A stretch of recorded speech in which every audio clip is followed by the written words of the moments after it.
Rugby's emerging rebel competition R360 is shaking up the coaching landscape, with Michael Chika and Ronan O'Gara reportedly top targets for coaching roles. Alongside these shock coaching licks, former England prop Joe Marler is set to be considering a comeback from retirement to join the breakaway league, according to reports from Mail Online. R360, backed by England World Cup winner Mike Tindall and ex-Bath director Stuart Hooper, aims to revolutionise rugby by launching 12 new franchise teams worldwide. Players could reportedly earn up to £740,000 a season at this new model. The planned season would be shorter, with just 8 games, allowing players 12 weeks of rest annually, with a target launch between September and December 2026. The league is racing to sign 200 players by next month, buoyed by a surge in interest from top international stars eager to join this innovative setup.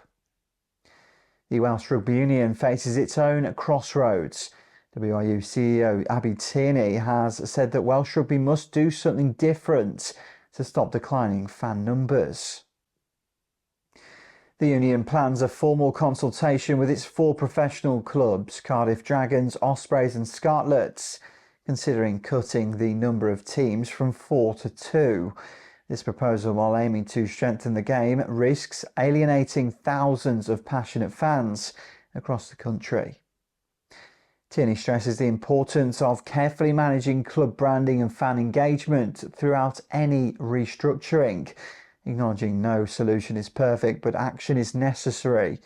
We've got to come up with something that wins the hearts and minds of fans back, she said. Adding to the mix, new Wales head coach Steve Tandy expressed confidence in handling the pressure and scrutiny that come with the job, saying criticism is part of the role in a passionate rugby nation and that he's prepared for the challenges ahead.